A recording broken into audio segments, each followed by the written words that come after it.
氣嘅。總之氹得我媽咪好開心。哇！抵玩，試下。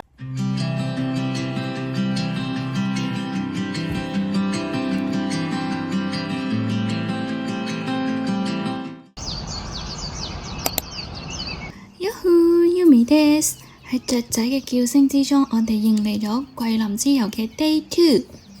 首先食一個簡單早餐，再去一間喺稻田中嘅靚靚 cafe，搭3人竹筏沖4個水壩，食午餐補充體力，去桂林千古情園區，最後食桂林菜晚餐。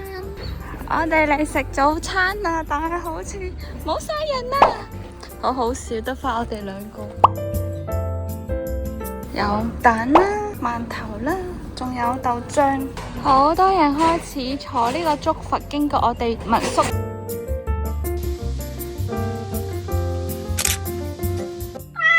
我哋去新酒店擺低咗行李啦，我哋今日要去坐竹筏同埋行下呢個十里畫廊。但因為我哋有老人家，所以我哋唔租個電動車，我哋可能會行下再 call 車，跟住去千古情。白色那座叫做青蛙曬肚皮。你講誰啊？我哋嘅的士司機係同我哋講解啲傘。我哋等陣要去搭竹筏啦，但因為我哋有位小朋友超過70歲，所以咧我哋而家揾間 cafe 擠低佢喺度先。咁我哋搭完竹筏咧就翻嚟接佢。邊個咁醜怪？快啲落嚟自己行。我哋揾咗間喺田附近嘅 cafe 俾我老豆休息，好得意啊！睇住啊，冇跌落街啊！吓，冇冷氣嘅？哇！我尋日睇係有冷氣，我去問下先。好似真係冇喎。哦，cafe名。點解呢個借都可以係一個盆栽咁搞笑？呢間 cafe 幾好啊，出邊有勁大片玫瑰花園，我媽咪好開心。有個舊咗嘅火車格啦，我哋而家要去參觀下架火車入邊有啲咩？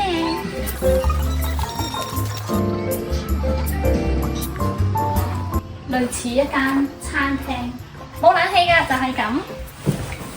有咩都玫瑰花，扮喺度公公。跟住呢個 cafe shop 嘅出邊係一大片田同埋山，唔知嗰啲係咩呢？依山傍田。喂，你係咪影隻貓啊你？係啊。我都影咗啦。Oh my goodness！ 媽媽，我真得好安心啊，黐線，好得意啊！救命，可唔可以清醒下陪我玩啊？好冇警戒心。媽媽，真係好中意你，同時係咪鋸緊啊？啊，真係好乖，好似個 B B 咁。佢點解可以咁冇境界？好多邊邊啊，佢哋應該生完 B B 嚟啊！搞人哋，邊都搞人。好滿足啊！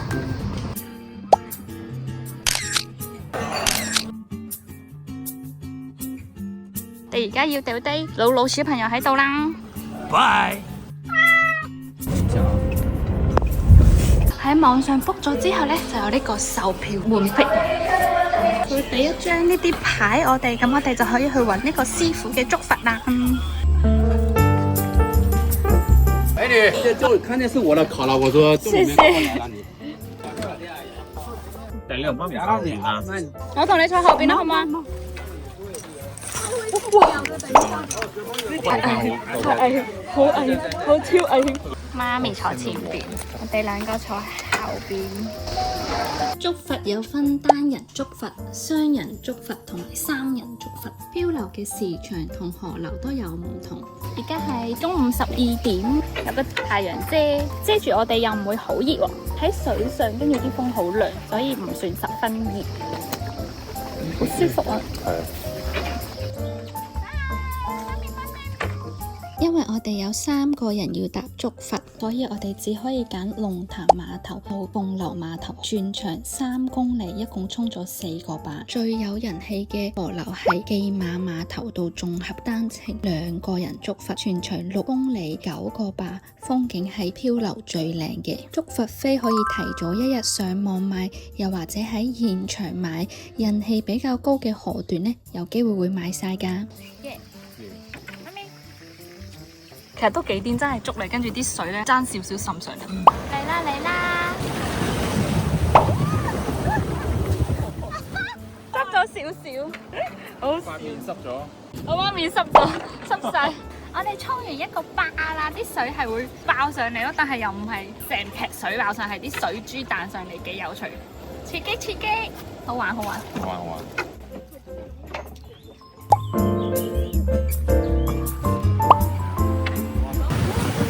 呢個冇人呢咁勁。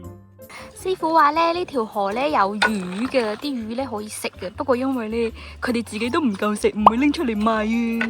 啲水本身係好清嘅，不過前幾日落咗雨啊，所以濁咗。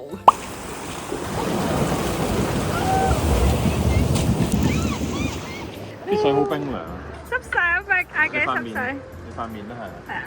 我試試咩です？又靚又唔貴，又有刺激項目可以玩，又超富又好人。總之氹得我媽咪好開心。氹得你唔開心嘅。呢個竹筏咧係真竹，因為又沾水啦，又太陽曬啦，所以基本上咧2至3個月咧就要報廢，2至3個月咧就要換新嘅竹筏。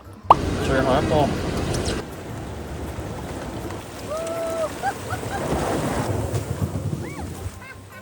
完啦，靠岸靠岸，拜拜。啲竹筏咧係咁樣運上去。買咗2個雪條，原隻生果10蚊一個，原隻柿同埋原隻芒果，好味喎，芒果好味。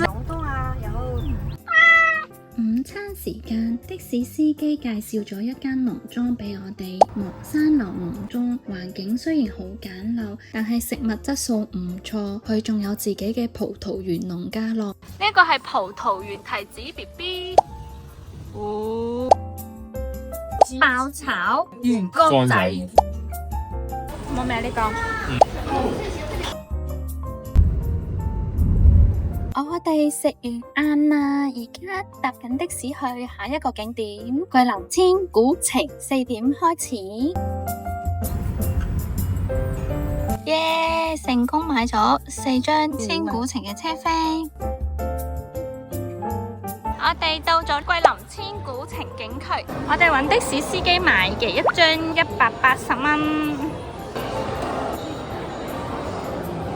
我哋而家入咗千古情景區啦，行一陣，跟住去睇4點鐘嗰個千古情表演。除咗表演之外呢，就有其他唔同嘅項目。好似主題公園咁啊！呢度。係啦。哇！你好重喎。Main course 啊，呢個千古情景區嘅 Main course 大劇院。呢個劇院真係依山而起啊！呢個好似勁似煤炭市鬼王咁。我哋嘅飛機死好低嘅。艺术团将在这里为您献上一台桂林千古情同印象樓三者係陽朔最大型嘅藝術表演項目。喺計劃行程嘅初期，其實我都掙扎咗一排，唔知揀邊個好。但係睇完一大輪 comment 之後，我揀咗桂林千古情。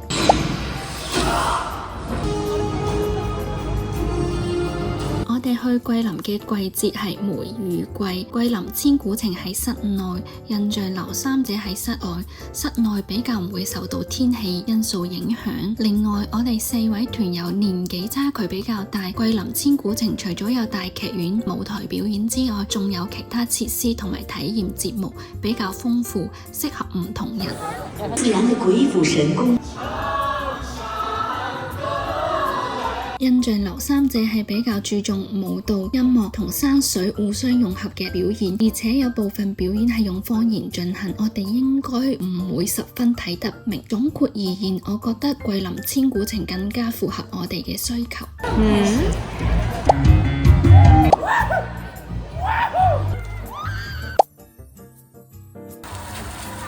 其實佢呢個靚，因為佢依山而起咧，山同埋景點融為一體。我話點咗2位老佬上去影相，而家要去呢個模擬空間啦。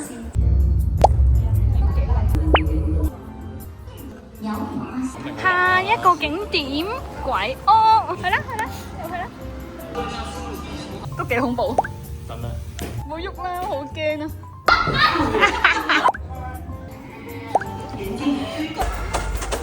係我媽咪嘅背影。呢個景點又完咗啦。我3點半到，而家6點半，玩咗3個鐘，睇表演玩咗1個鐘，跟住去景區入邊咧有啲體驗嘅空間，有鬼屋啦，有嗰啲 3D 嘅體驗館啦，幾有趣。跟住老們輕鬆玩下，我覺得 OK 啦，幾開心，舒服。180蚊一張飛，我覺得抵玩，個表演好值得睇。第2間酒店，咦，比想象中細啲。睇後邊。後邊，哦，哇！有個廳，跟住呢邊係洗手間加浴沙，大浴缸就係望到有山嘅。山上咧唔知會唔會有馬騮偷睇你沖涼嘅工，有個大衣櫃啦，大床、大電視，跟住唔明點解呢度仲有2張凳仔。呢度行去步行街大概要10分鐘左右。呢度附近超多酒店，咁我唔想住近步行街，因為會好嘈，所以揀咗有少少距離嘅呢度。So far 覺得唔錯。好，以上，拜拜。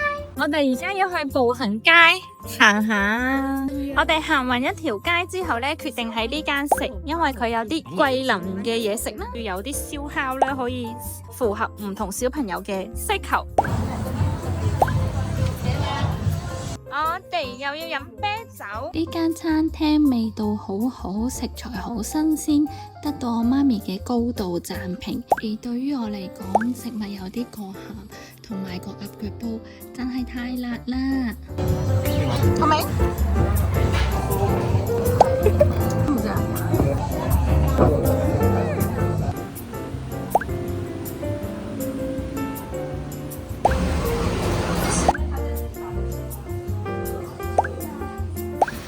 帶我哋體驗頭療，93蚊，45分鐘。